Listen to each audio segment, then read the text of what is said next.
Then you do that really fake thing where you pretend that there's people in the room for the recording, or is that just me, right? Oh, and of course, as soon as I hit record, everyone starts coming into the room. That's okay. Hello, Zarafina. Welcome, everyone who just came in. You haven't missed anything. I've just hit the record button, okay? But I am going to start off with an acknowledgement of country. So I'd like to acknowledge the traditional custodians of country throughout Australia and their connections to land, sea, and community. Community is really important because that's what we're trying to do here. We pay our respect to their elders, past, present, and emerging, and extend that respect to all Aboriginal and Torres Strait Islander peoples today. I'm coming to you from the lands of the Darug people, which is by the Darebin River, also known as the Nepean River. So I'm in Western Sydney. And if you want to tell us where you're coming from in the chat, we would love to hear as well.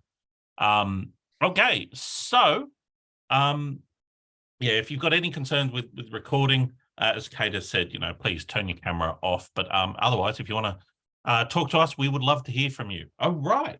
So let's move on. This whole thing is brought to you by Ascolite, and specifically within Ascolite, the Learning Design Special Interest Group. And we've got 4 people from the Learning Design Special Interest Group who are going to be leading the hackathon. In no particular order, there's Kate. Kate, do you want to give us a wave? And Kate is a senior learning designer at the University of New England. There's me. I'm an academic at the University of Technology, Sydney. We've got Kashmira, who's from the University of New England. She's a lecturer there. Kashmira, hello. And we've got Associate Professor Leanne No from La Trobe University as well. And this is arisen out of conversations that we were having about how we wanted to do something more for the Ascolite Learning Design SIG. And this was the output. So we're going to tell you what our plan is, and we think you're going to really enjoy it. But before I do, I want to share this. Okay, I know the picture quality is not fantastic, but Kate shared this with me. I think it was just last night or maybe the night before. But Dave Cormier, and if you don't know who Dave Cormier is, he's an academic and a learning designer and instructional designer, somebody who's been involved in the development of things like connectivism. He shared this as an example of his flowchart for designing a curriculum. And the part that I really like is, where he says, can I find someone else's syllabus and then borrow it or teach with it? All done, easy. And then down the bottom, I also like this one where he starts talking about, how much time do I have until this course starts? Maybe I'll teach it and build the course week to week. And the number of times I've heard that from academics when I've been doing learning design work, yeah, I won't go into. Anyway, all right, moving on. Probably the first thing that we need to talk about is, well, what's a hackathon and why is it of any interest to us? So to do that, I'm going to hand over to Leanne. Awesome. Thank you so much, Keith, and a warm welcome to everyone. Look, what is a hackathon? Look, there are many definitions, contextualization of what it is, but it's been around for quite some time. Now, I say here, like on the slide, it's been around in the programming discipline for the last 20 years, but it's been around for more than that as well in terms of bringing, beautiful expertise, teams together to creatively problem solve something. But the word hackathon is derived from 2 words, hack and marathon. So the idea behind that is that you have a specific problem for specific tasks. You work as part of a team. There is a limit, there is a parameter to the time in terms of working on it. So it's like a marathon. So in a sense, a hackathon is derived from that at the end. But there are many definitions, as I've stated as well, and it's been contextualized over time. There is a scholarship type of definition by Flash and Hertz that I mentioned there, and there's an industry-based website called Hackathon as well that they have their own definition, an event that brings experts together in a collaborative environment. And you can look at that and you can see that the common themes come out of that. You're solving a problem. It's creative. There's some kind of time frame to it. Experts. Now, for me, and I believe no matter where you stand in the hierarchy, whether a new person to learning design, whether you're quite experienced, or whether you're outside that learning design sphere as well in the third space, or depends on wherever you are, everyone has some form of expertise that they can bring to the table as well, working collaboratively together to help problem solve, problems and wicked ideas as well. there are definitely different lens and different alignment. So how does it relate to design thinking? Well, design thinking is not new. It's originated, in the design discipline for quite some time. I've provided some diagrams here, and Danielle's Padlet has a whole heap more, and I would, encourage everyone to contribute to that. It's an excellent resource. But here, some of the prominent design thinking diagrams that we have here. So from Stanford, they have this double diamond approach. It's quite a popular design thinking diagram here. And you can see that there are 2 diamonds. And the idea behind this is that it looks at the way people think. So the first part where it encapsulates discover and define looks at really at the start to explore what are the concepts that are in place. So looking at things more widely. If you go further to the next diamond, where we're looking at converging the thinking behind this, and you've delved in deeper as well to develop and deliver what is there. The next diagram that's there, the one in 5 colors, the one that has emphasized, define, ideate, prototype, and steps. This is the design thinking process. Now, like I said, there are many different types of steps and processes out there, and you need to contextualize it to suit your needs as well. So the next one, so the 5-step process, these are the steps. Google Design Print is also very popular as well. They've got a sprint as well, working within their teams with a sprint of expertise. They're targeted in their space, and they've been quite successful.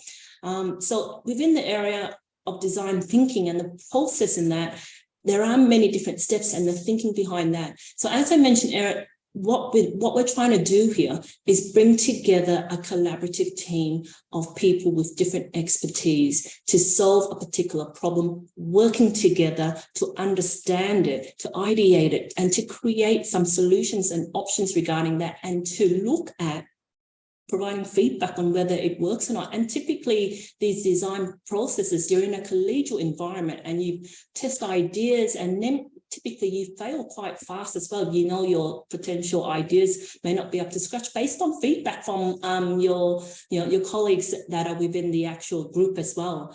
But at the moment, based on our feedback of our group, our members and our community wants some hands-on experience in that space. So Keith, if you could move to the next slide.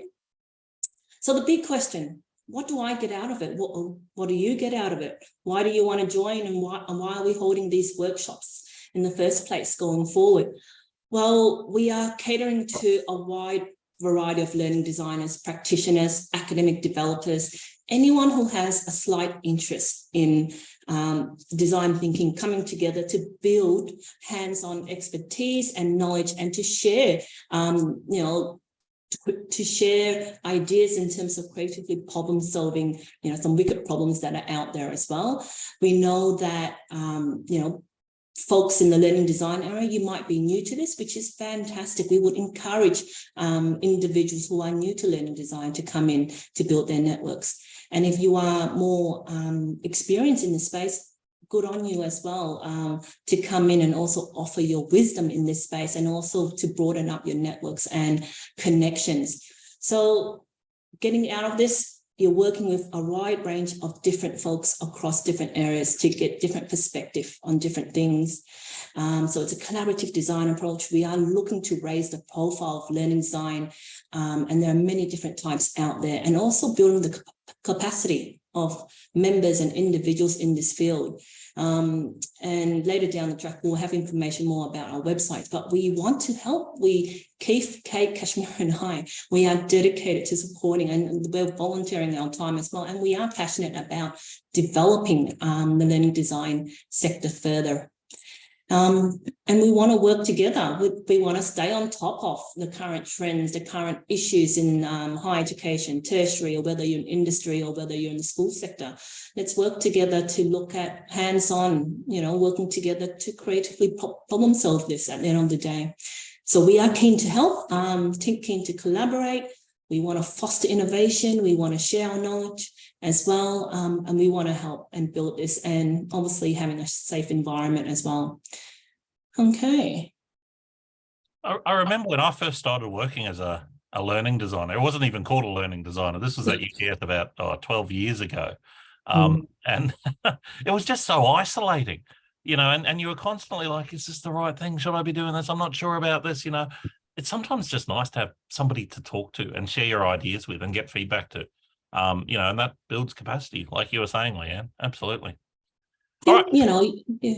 You're absolutely right. So planning. So what do we have in plan at the moment? So this has been in planning for quite some time. So today's the pre-session, our plans and scoping in terms of what we want to do. We have 3 online webinar workshops that are 90 minutes each. We are looking at pretty much working together. We have a challenge. We want to provide hands-on experience working together in a collegiate environment. So we are looking at 3 different types of workshops and webinars as well. So it's open to all. We are looking at 2 hybrid workshops as well. So one hosted in Sydney sometime later in September, and also another hybrid workshop sometime in Melbourne, but also obviously hybrid as well. Full day, we're looking at the moment, it's to be confirmed, but we are looking at around the 10 to 3 mark as well. And it's all free and open. And we want to connect, we want to network, and we welcome anyone who wants to join and participate as well. We're here to help and build the profession and also strengthen it at the same time. And crucially, we're not just talking to higher education people. We want people from all backgrounds and settings involved in this. Corporate, non-government organisations, school education, they're all welcome, because I think that'll really enrich the conversations we have. Look, I totally agree with you, Keith, on that. And look, in the learning design sphere, we find learning designers moving from different industries, from higher education to industry, etc. They're all moving around. This is something that we've all spoken about. And it's really important that as we build this community and we start to network and provide opportunities for all of us to share ideas, we have to recognize that, we'll be putting ourselves forward, and that can be a little bit intimidating and makes people nervous. So we thought it was important to lay out some ground rules or some rules of engagement at the start. So during the webinars and during the hybrid face-to-face sessions, we want it to be a safe, constructive space. It's about developing our capacity, not necessarily proving yourself right or anyone else wrong. We want all of us to keep that in mind as we go forward, especially in relation to the questions that we might ask. I always encourage my trainee learning designers to ask more me questions than you questions. And what I mean by that, when I say me questions, it's, can you help me to understand why you've done that particular thing, rather than you've done that wrong and I'm going to tell you why you've done that wrong. That's a really simplistic example, but it's just something that we want to put in out there and encourage you to keep in the back of your minds while we go forward, because we want people to have the confidence to advance really creative and interesting ideas when we get into the webinars and to the hybrid sessions. Otherwise, what are we doing here? So if your assessment task is going to be interpretive dance, we want people to be confident enough to say that, right? Not that there's anything wrong with interpretive dance. Zarafina, I know you're a dancer. I probably shouldn't have said that. All right. Before Zarafina says anything, I'm going to go over to you. This is a couple of things that I want to ask you about, and this is just going to help us shape up the next couple of webinars. Now, we've got about a month before the first webinar, and I'm going to tell you all about the dates and times and everything like that in a moment. But before we do that, I just want to get an idea of, 1, where your current thinking is, 2, what you want to know about, and then 3, the kinds of things that you seem to be, what are the pain points in your current workplace at the moment? Or maybe, things that you've experienced beforehand, the things that keep coming up again and again and again and again. So for me, just to give you a bit of an example, one of my pain points is helping people to write good learning objectives. Okay, I feel like I should record myself doing it, saying it over and over and over again. All right, so we're going to use Mentimeter to do this. And this is Mentimeter right here. And I'll just present. So yes, please help us present, help us prepare for the hackathon. All right, I'll just give you 2 seconds for everyone to do that. So you can either scan the code or you can enter the code on menti.com. And just give me a thumbs up when you're ready. I can see people are already doing it, which is fabulous. I'll just give it just a couple more minutes. The great thing about Mentimeter is you can spam the thumbs up button, you know. Something about that really gets me. I have to keep pressing. All right, I'm going to jump across to the next slide. All right, so this is going to be a little bit fiddly, but ideally you've got the learning design tools, frameworks, and models on one, and you've had a bit of a chance to have a look at it. Now I want you in the next question to tell me which of those frameworks or tools or models you're familiar with, okay? And you've got plenty of space, so put down as many as you like. I'm not asking whether they're good or bad or you find them useful or not, just which ones are you familiar with? Yeah. I'll just jump back and get the code again. All right, 72251653.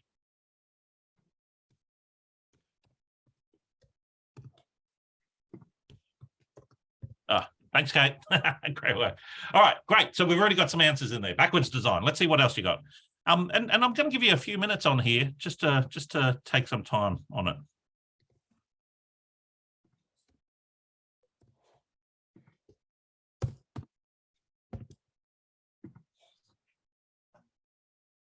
Interesting.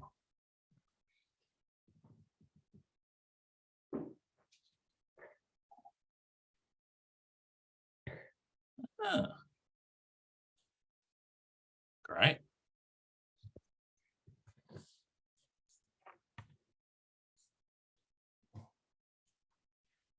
And of course, if none of them are relevant to you, just put that in there. None is relevant. That's fine as well. Yeah, advanced HE, good.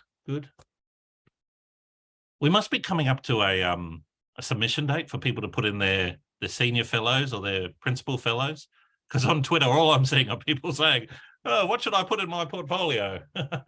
Constructive alignment, great. Deacon design principles, yes, good. Deacon's one of the leaders in this space. They've done some really interesting stuff. Learning arches, great. All right. Probably one more minute.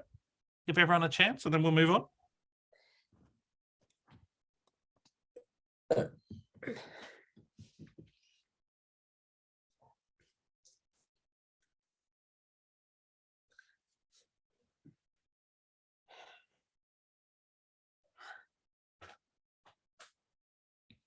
Good.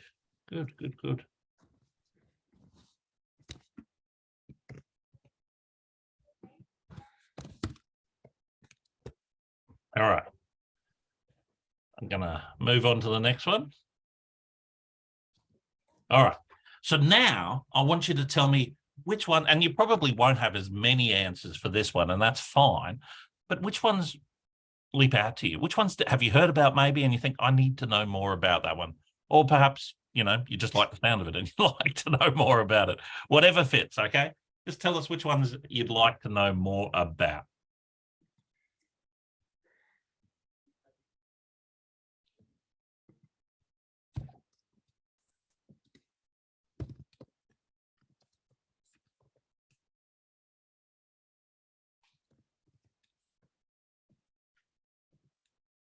Excellent. All right. Oh, 2 people for backwards design. Interesting.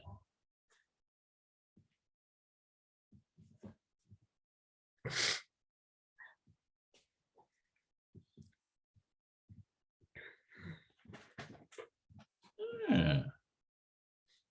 Yes, ABC or ABCD, it's sometimes called, I think. Okay, thanks, Kate. Might have to click the button to go to the next question. Absolutely. Action mapping. I'm going to put one in as well.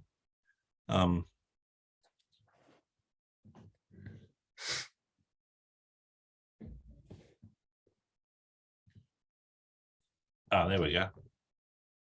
Whole of course design, I think, would be really interesting to talk about. Oh, design sprints. Yes, that'd be great. Oh, I think that one is probably education for mental health. That's really interesting. That'd be good. Routes to shoots. I haven't heard of that. It sounds great. Visual approaches. Yeah, good. All right. Merrill's principles of instruction. Can't go wrong with a bit of Merrill. Nice. All right, one more minute, and then we'll go on to the last one. And if you finish this one, the next question is about the pain points that you often come across in your work. Anything that's bothering you.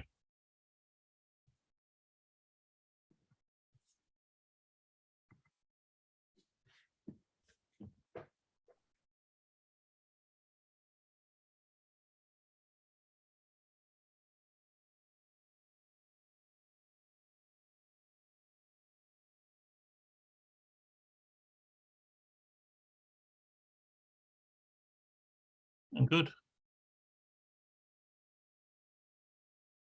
I am with an international organization that I was doing some work with in a learning design space. They had this, it must have gone on for 25 minutes, a very heated discussion. And when I say heated discussion, what I really mean is huge argument about the difference between a model and a framework. I was like, I'm out. All right, next one, let's go. All right, so challenges, pain points, what's really something that you wish you could record yourself saying so you didn't have to keep saying it? You might have to click the little button up the top. Go to this slide.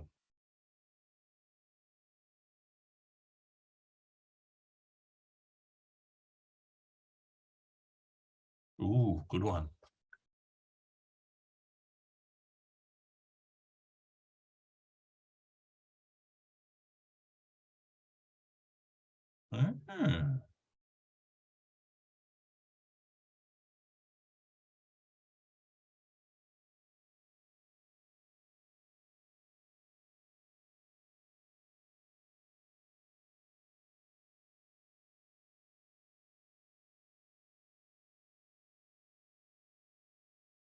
Yeah, the AI one. That's an interesting one. Good one. Budgetary constraints. Yep. Accessibility, inclusivity. These are all great. Absolutely. Well done.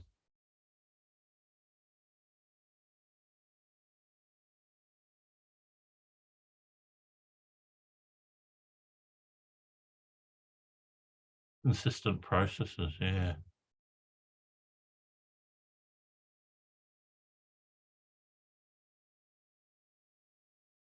Creativity. Interesting.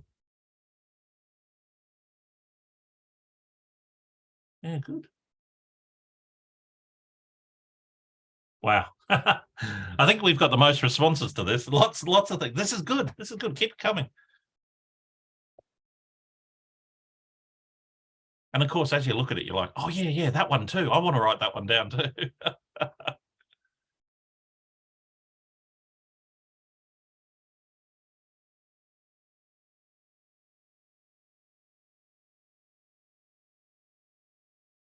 Academic buy-in. Yeah.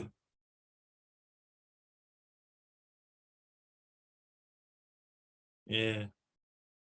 QA, good one. Yeah. Fantastic responses. These are great. I'll just go on record and say I have no answers for any of them. But that's the whole idea, right? Good. All right, one more minute and we'll move on.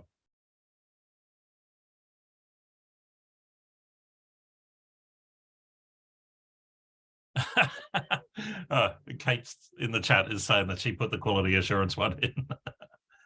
Yeah, I still think it's good. Gamification, nice. Yeah. Passive learning. Interesting. Interesting. Yeah. Something that I came across recently when I was talking to an academic from a different faculty to mine, they were talking about how they design what I would call job aid tools or aid memoirs. That's something that's obviously come from corporate education into higher education. Yeah, so that was quite interesting. Yeah, these are great questions, Kate, that you're putting in the chat. We're going to talk about all of that, I guess, during the hackathon, right? All right. I think that's pretty much it. That's it. Thanks for the input. Okay, I'm going to jump back to my slides, which are on this one. And I'm going to say, Kate, do you want to talk about the website here?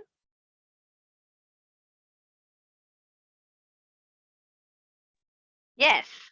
Sorry, that was I'm kind a of putting you on the delay. spot. I apologize. No, it's good. I'm going to paste the website link in because that's where we'll put updates. So there's some things already up for webinar 1, and we'll kind of keep adding things as we go. And hopefully where people are happy to share things more broadly, we'll be able to use it as a bit of a resource site as well. So that's the aim.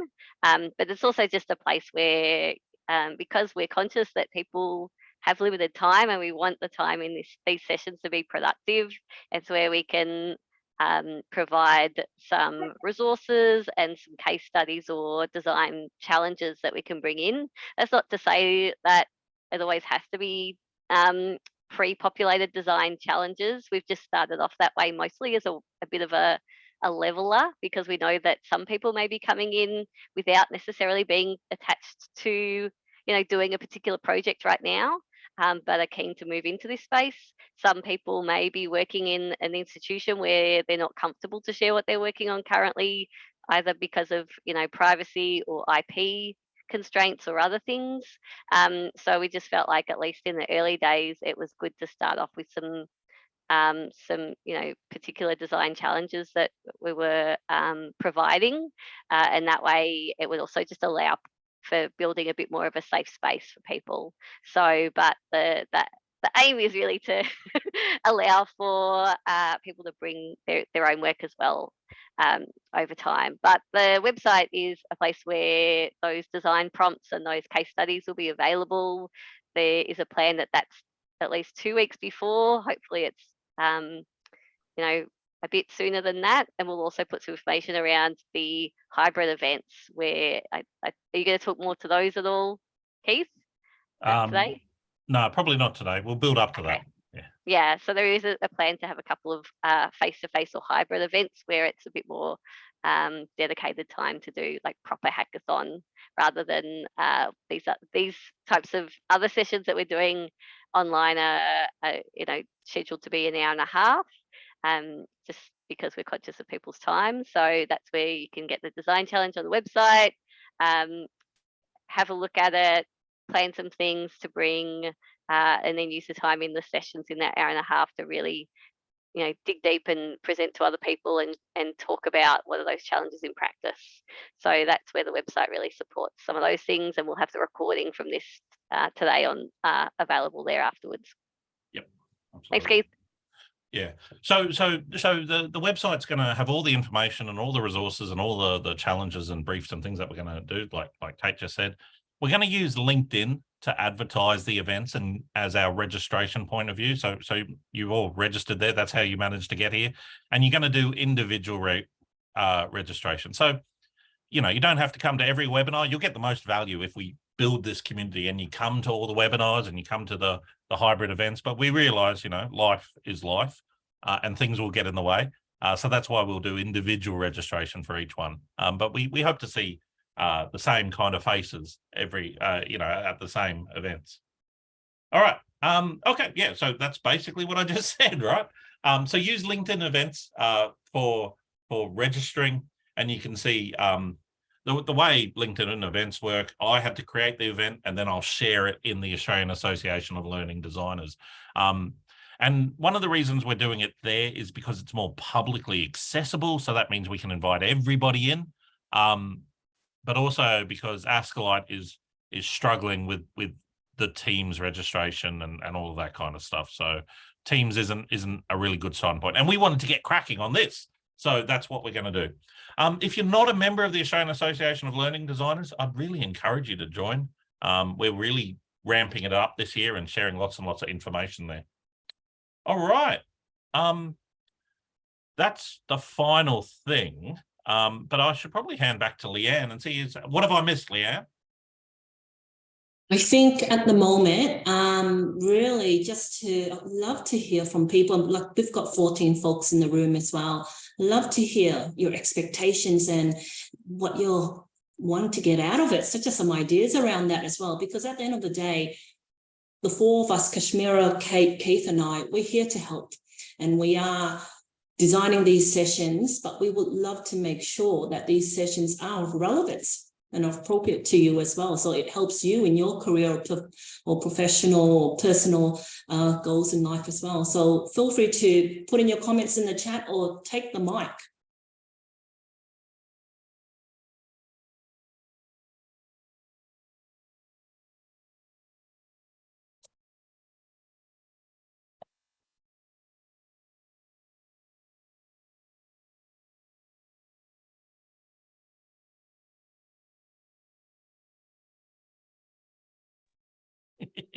Everyone's quiet.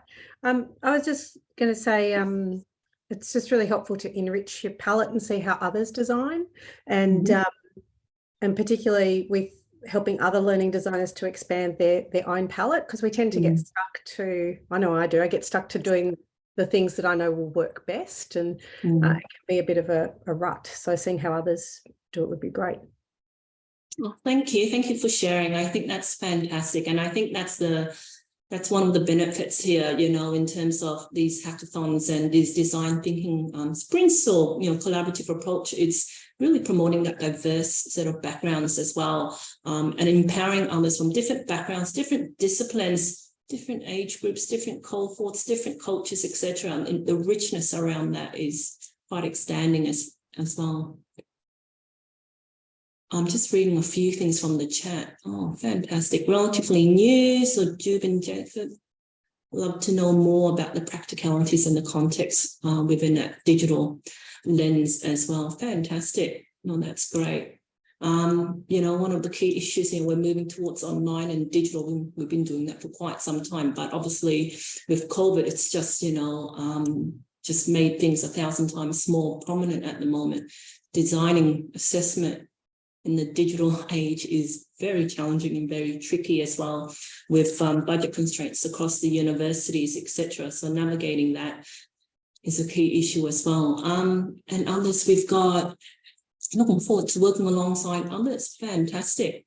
Hands-on, being collegial in that space. And, you know, I think there was a comment made spot on in terms of there are so many different types of frameworks, models. I'm not going to get into that debate, Keith. So many different approaches, everything, etc. And we all offer different experiences, you know, and different experiences in that space. I've led teams as well, and I've also been a practitioner. I've been a student. I've been a course director, a tutor, a unit chair, etc. in that space, and work in many different disciplines as well. And it depends on the university. It depends on your course teaching team or your school, your discipline, and depends on the context of the problem that you're trying to solve as well. You may have some kind of basic framework or basic design that's there as well, but knowing what works, there's a lot of contextualization as well in that space. So very keen to work with people. Alex mentioned interested in how others solve similar or same problems as well. Yeah, sharing of ideas, the design challenges that we are putting up is going to be quite interesting in that space. And that kind of leads to the next slide, Keith, if you can. Next slide as well. And we're happy to have a chat a bit further. There's so many great feedback and great opportunities. But webinar 1 is advertised. It's on Friday, the 30th of June. It's online. It's between 12 to 1:30. There's 90 minutes. The website that we've provided earlier, that Kate shared the link earlier as well and spoke about, the details of webinar 1 is available there as well. The agenda, the pre-session activities, the case study scenario, fictitious case study scenario is there, and the topic will be on constructive alignment, scaffolding learning from constructive alignment. We thought that this topic is a basic, simple starter as well, because this is one of the basics of, you know, designing learning as well, just to get the basics there. We have a couple of resources for background reading, Scaffolding for Learning by Victoria University, and another one on constructive alignment by the University of Tasmania. But there are a lot of resources out there. There's a lot, and we thought we'll just pick two. All right, there's a lot of beautiful, you know, well-versed, you know, expert folks out there on this space, but we've just narrowed it down to two as well. That's there. So do some background reading, have a look at the case study scenario, review it. We would encourage you to review it and come prepared as well with some ideas.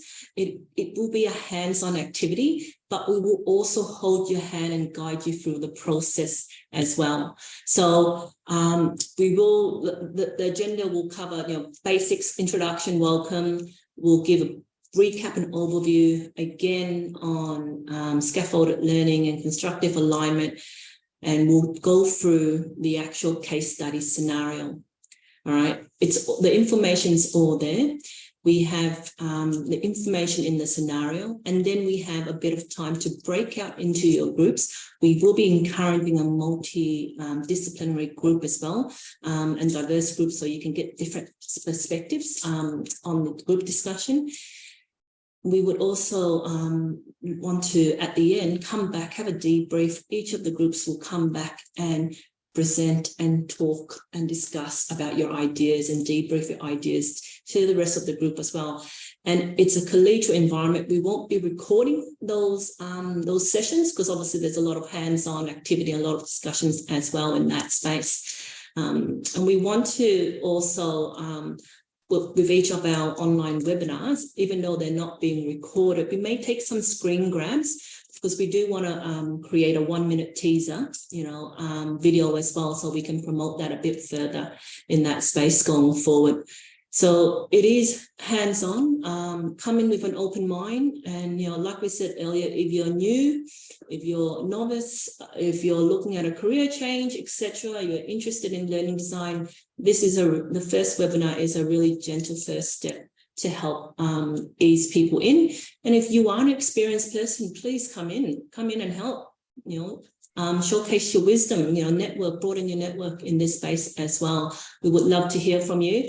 You know, Keith, Kashmira, Kate and I, we have been in this space, but we don't know everything. We're always learning along the way. And, you know, and I'm with, you know, passionate view, different diversity of skills and experiences, different, you know, people from different disciplines will always learn something new. And there's always value added by everyone in the teams as well going forward. Not putting you on the spot, Kashmira, but, you know, is there anything, yeah, feel free to add as well. Yeah, I mean, I was just thinking about what Alex said about interested in how other other people solve this similar problem. And I think that is the most interesting, because every university, so for instance, I'm in the University of New England, where we have 85% students studying online, as opposed to in the Charles Darwin University, if you think there are more Indigenous and First Nation people. So even though that we are working on the same problem, I think everybody's perspective on solving the same problem with a different perspective that university has and priorities that they have would make it very interesting, I think.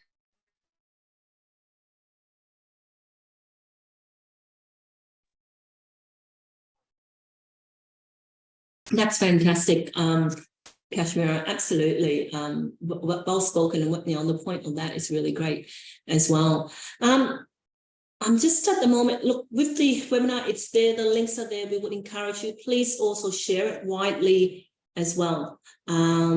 You know, within your networks, within your universities or industries, etc. We welcome everybody and anybody to the groups as well. You know, across Keith, Kate, Kashmira and I will be there in each of the sessions to help facilitate and help support as well. And if you are an experienced learning designer and you feel like you want to actively help as well, please get in touch with us as well. We would love to hear from you in that capacity as well. But over to Kate, Kashmira, and Keith, any last words and also any comments from the group as well? So if my colleagues don't mind, may I also just request everyone to, I'm just putting a link into the chat. That's my research around inclusivity in academic selection process, and I'm conducting a research. So please spread the words in your university as well. I guess wanted to, thanks Kashmira. I wanted to just note that obviously it's a smaller group today. Today, unfortunately, we had also a little bit of a clash. But usually the webinars will be on Fridays, which means that, you know, if you are also in other Escalate special interest groups, there's a Tele-Advisors special interest group that are having their session today. It's usually every third Thursday. But the Learning Design SIG usually has webinars on Fridays, and the recordings are put up on the Escalate website. These sessions will be on Fridays monthly. So it means that, you know, you shouldn't, you know, moving forward, there shouldn't be any conflicts, and we really encourage you know, you to look at various Escalate special interest groups if you work within university settings in these kinds of spaces, because there's several of them. The Learning Design SIG, Tele-Advisors, which supports educational technologists, learning designers and academic developers in this space. The Business Education Special Interest Group, which Leanne, you might have more knowledge of than me. Mobile Learning SIG, Transforming Assessments, and I'm sure I'm forgetting some of them, but yeah, there's a wealth, Escalate's a wealth of information and support and communities if you're looking to expand your networks and build practice and build relationships that way. Thanks. Keith, are you wrapping up, or is I am. I think we've taken enough of this time. I hope we've managed to communicate to you a little bit our excitement and our hopes for this group and what we want to do. You know, you get enough educators in a room, and they're going to end up talking about education, and they do it in a way that makes everyone a better practitioner. And I reckon that's what we're going to do with this this hackathon. So we will see you in about a month, ready for the very first hackathon session. I can't wait. All right. Thank you, everyone. I'll post the recording in the AALD. Have a great rest of the week. I'll just before we close, I'll just put the Google site link in again, rather than people having to find it. There we go. So if you need to grab that site for future reference, we've just put it in the chat. Thanks, everyone.